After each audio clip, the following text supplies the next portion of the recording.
Hi, I'm Greg Schaefer, and welcome to the virtual CISO moment. I'm here with Frank Platt of the InfoSec Alliance. Frank, thank you so much for joining us today. Well, thank you for having me, Greg. So I'd like to start out to hear a little bit about I know you have an extensive background in information security and risk management, and I've known you for several years, but I'd like to hear about how you started out and what you're doing in InfoSec right now.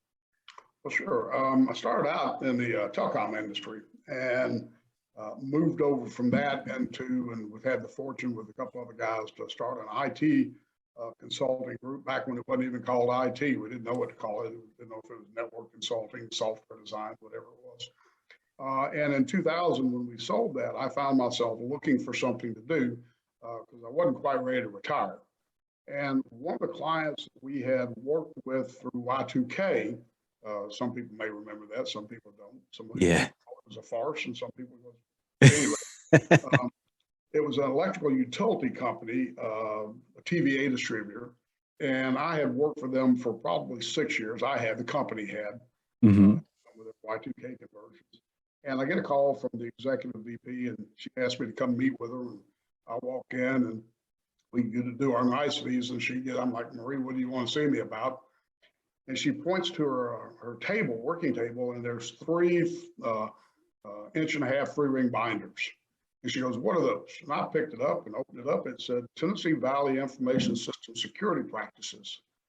And I said, well, Marie, these are Tennessee Valley Information System Security Practices. And she goes, Frank, don't be flippant with me. She goes, I can read.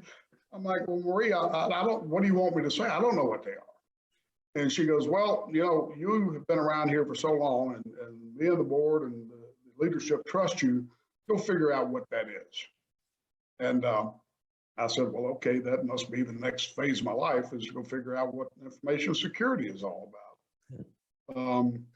Since that point in time, I guess one of the first things I learned is that there's a wealth, the security community, the cybersecurity community is a very close-knit group of people. I mean, we all know each other very well through the various associations such as ISACA and ISSA and InfoGuard and all of those. Well, that was my first Rolodex, was the ISSA. The ISSA had started a chapter in Nashville. I think I may have been like the 29th person. I don't know, there may be up to about 600 today. But I found that these guys were all information security experts, knew far beyond what I did. But I began tapping into their knowledge base and learning from them, kind of a ecosystem that started with grassroots. And I began learning that security, while I knew the technology side of it, but what I knew was the availability. So I had 1/3 of the security down of that triad. The triad, right? Yes, triad. Security, availability, and integrity. Confidentiality. And confidentiality. It's like you say it so many times. It's like it should roll off the tongue, but it doesn't. But anyway, I'm sorry. Go ahead. Yeah, so I knew the availability. I've been doing that. I've been doing that most of my career. So all I really had to apply to that was a confidentiality and integrity to it. Considering that I am not a heavily technical guy. In fact, if any of my family members call me for tech support, my standard answer is, did you reboot it? I don't care what the device is, right? I don't care if it's a phone or a computer. And if the answer is yes, we've tried that, then my next response is, well, here's the 800 number to the Geek Squad. Give them a call. Yeah, I used to joke that my VCR, I couldn't get it to stop blinking 12 o'clock. And the two embedded things there was like, first of all, I don't know how to program my VCR. And second of all, I still am using a VCR. Now, in all transparency, I haven't used a VCR probably in about 5 or 6 years now. But, even 5 years ago, it was still amazing that somebody was using it. I know. Well, I still have a VCR, but I'm not sure where it is anymore, right? It's probably blinking 12 somewhere. Right, blinking. That led me into, well, if I'm going to be in the security field, and security field is, I guess it's probably can be considered 3 various classifications. There's an architectural track, there's a management track, and then there's the engineering track, which is more technical than the other 2. Having said that, I chose the management and architectural side versus the engineering side. I figured that there's a lot of smart people that are doing a lot of good things already that on the availability component. And what I've learned over the years is that still holds true today. There's, in my opinion, there should be no reason that any cybersecurity guy should actually be turning a keyboard or anything of that nature, other than maybe the monitoring that has to happen. So that brought me into that world. Since that point in time, I've been fortunate to get drug in from a management perspective. And I think my management skills, my undergrads in Memphis, I went to Knoxville, UT for an MBA, and I've gone through a bunch of management training in the past, public speaking. I think I had to do that because I had a speaking engagement, and afterwards a guy came up to me and he goes, "You just murdered the heck out of that," and put me down into a speaking engagement or a public speaking role. But I think that being able to communicate and translate between the technology and the business side of it has been important to me most of my life. And that's where most of my projects are, to be able to understand what the business requirements are and then align those business requirements into a security practice that does it through risk reduction. Everything being risk, and we talked about that a minute ago. So that led me into starting a company. I ended up with some employees, and in 2008, I sold that company off to a group that was a data center that wanted to surround themselves with security, and they bought my company and my people and hired me on as their first CISO. And of course, 2008 hit, and they had no customers. They had a great data center, but most of the customers bailed on it. So I ended up disconnecting myself from that group. I'm still friends with the founders of it. But it brought me into a realization that I don't need employees. That's something that I don't do a good job of. I'm not a good employer manager. And in fact, I remember with Cottonwood, when we had to hire an HR person, I'm like, oh my gosh, HR is risk reduction, and they're very, very well needed in the larger organizations. So in the past 10 years now, 12 years, most of my projects have been to go in and help companies understand what their risk exposure is, understand what their security posture is, and then begin helping them build a roadmap into improving that security posture and reducing those risks, and then helping them implement those roadmaps. That's kind of what I do today. So assuming you work with all different sized companies, or mainly small and medium sized businesses, or? I have worked for small and medium sized companies. I've worked for larger enterprises, and I do kind of have a passion to work for the smaller organization because they are the ones that have the hardest time. So what would you say with all that extensive experience working with them and seeing how risks and how to achieve risk reduction over the years has probably evolved? What would you say today is maybe the top risk that you see among your folks, your small businesses that you work with, small and mid-sized businesses? Well, I think it's not just a security risk. I think among small businesses, it's a risk across the board, and that's lack of capital. Okay. And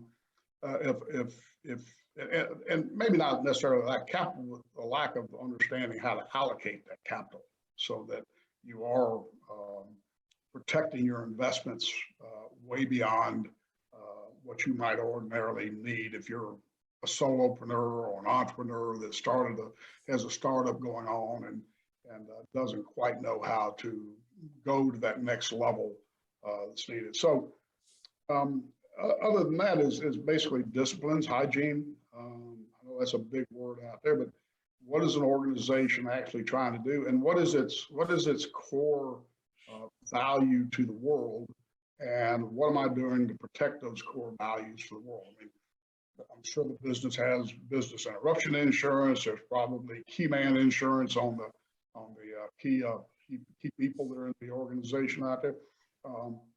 They may have had a program that says first right of refusal, how do I exit out of this, all those strategies, but I don't see anyone ever addressing securing their assets in those strategies from a cyber standpoint.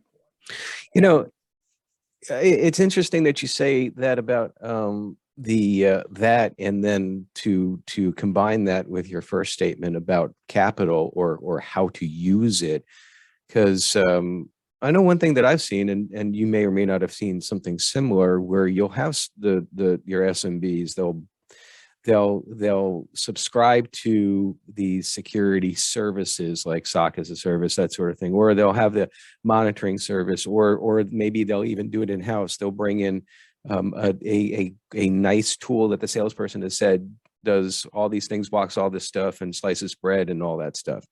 And yet the effectiveness is diminished almost to the point of uselessness, because they've spent all the resources on the tool or the subscription, but not actually on having the resources, the personnel to action on the items that are coming out of there. Do you see something like that? All the time.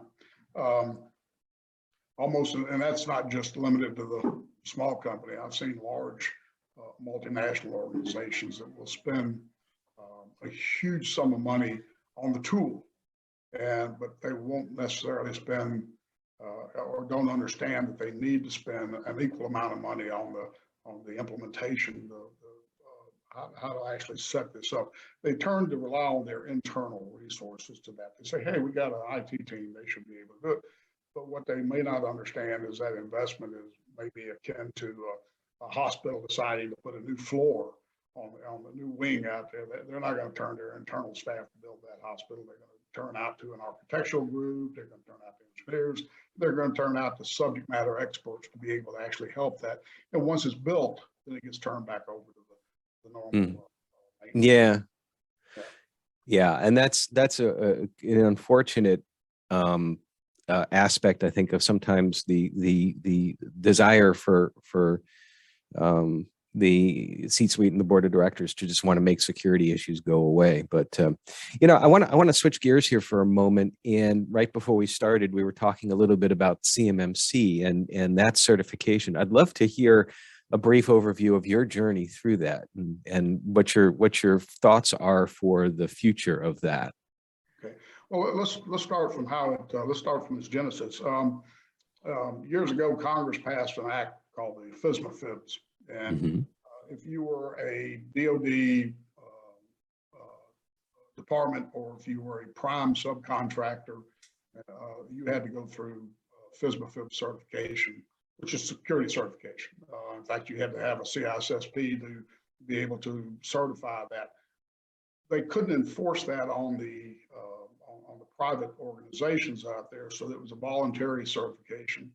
I think the DOD realized in the past couple of years that even though they had this self-certification, that somehow or the other, all of our secrets were being leaked out to to other companies. I won't say other countries. I'm not going to call them adversarials. I'm just saying they're out there. And for example, if you look at the Chinese version, I mean, J-22 aircraft they have out there, it's an exact replica of our F-35 Joint Strike Fighter. So those secrets were getting leaked out, and they were getting leaked out not necessarily through an intrusion of I'm going to go steal all the documents, which they would, but how did they get in there? And the advanced persistence threats, they're just continually looking, and they could piece information together from all the different industrial base out there to be able to say, this is going to happen, and this is how it is, and this is how I target my attack.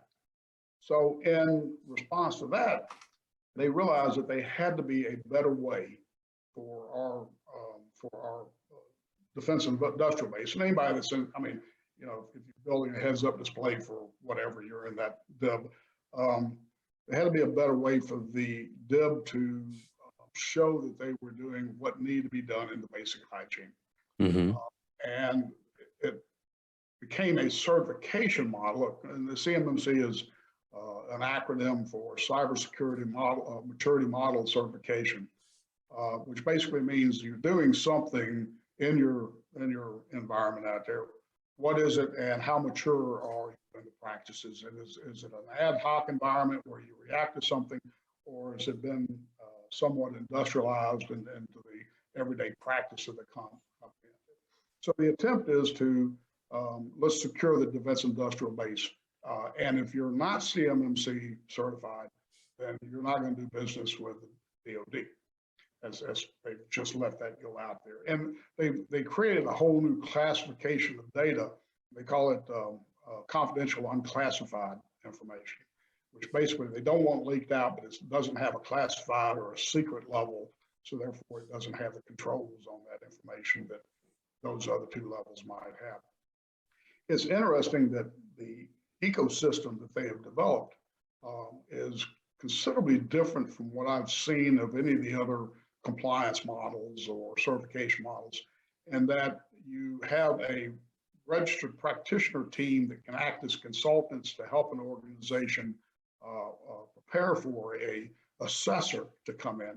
But the assessor cannot be the group that helps you do the consulting to pick it up, or can the consultant be the group that assesses you? So it's two distinct companies that they put into play. One of them is a registered practitioner or the registered practitioner organization. I'm an RP, that was where I chose with my practice. Or you can be a certified third-party assessor. They call it a C3APO. I have difficulty with that. Yeah, I always go with C3PO and R2D2. But they have C3APOs are basically organizations that heretofore may have been auditors, although they don't like to call it auditing, but there's a lot of them that are coming up. And the process they have to go through to get certified themselves is pretty significant. And I think even though this has been going on for about 2 years now, there's currently only 8 or maybe 9 CA3POs. So it's a maturing model. In the meantime, they've kind of modified their whole plan where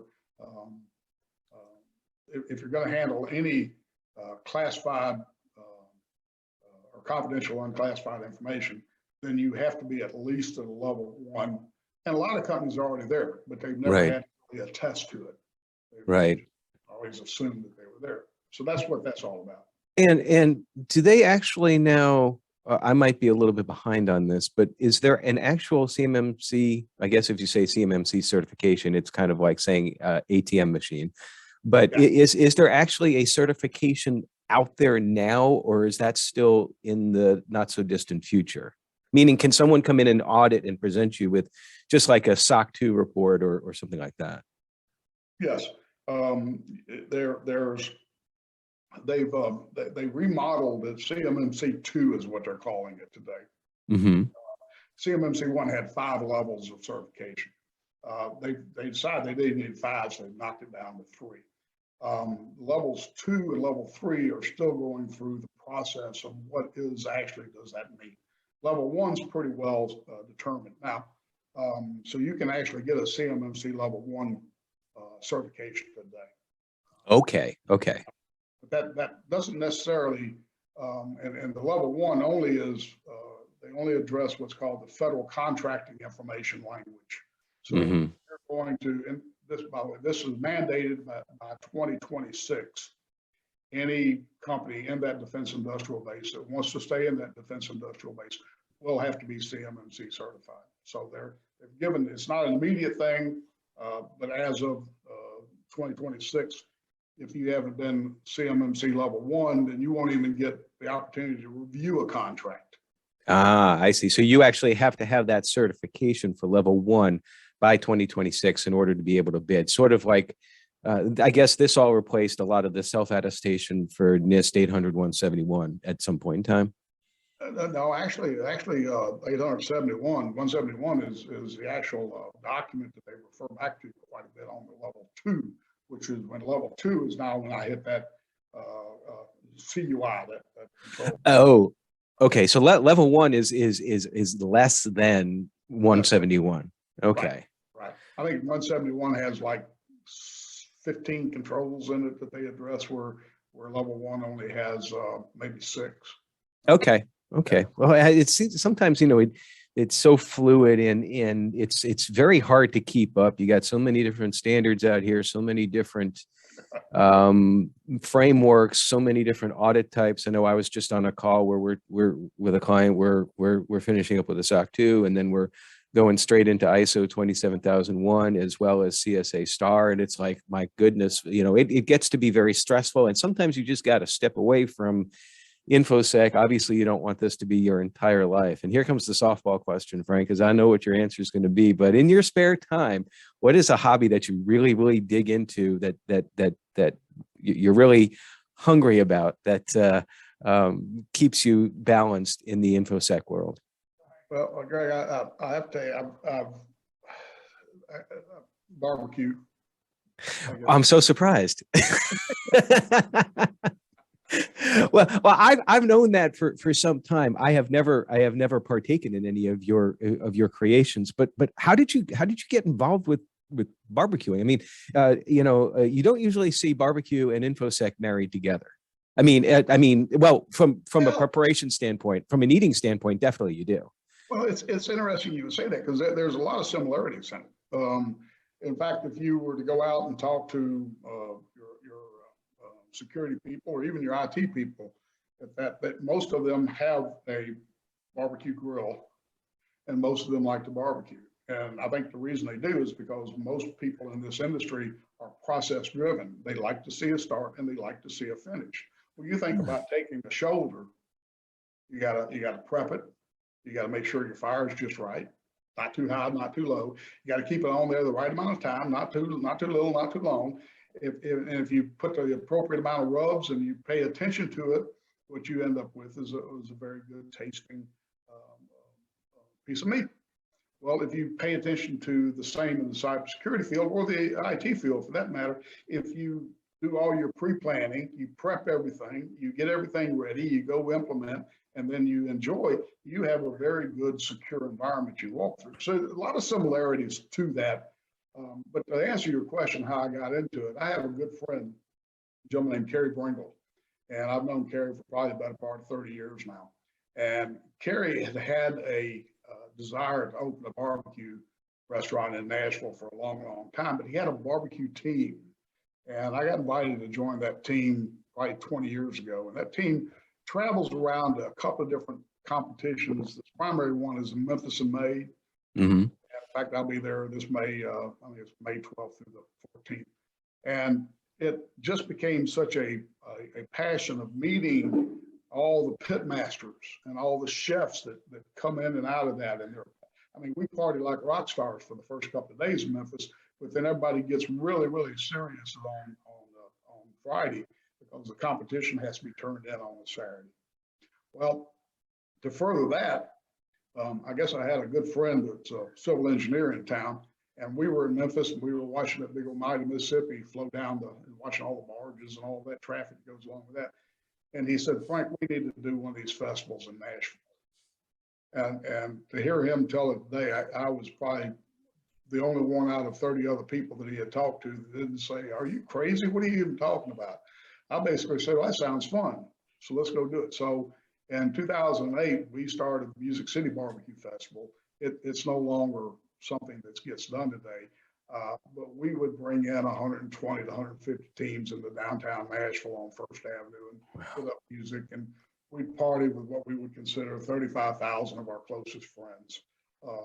And as a result of that, I've been told a couple of times by people like Kerry Bringle, Pele Porker is his barbecue team down the Gulch. It's his team as well.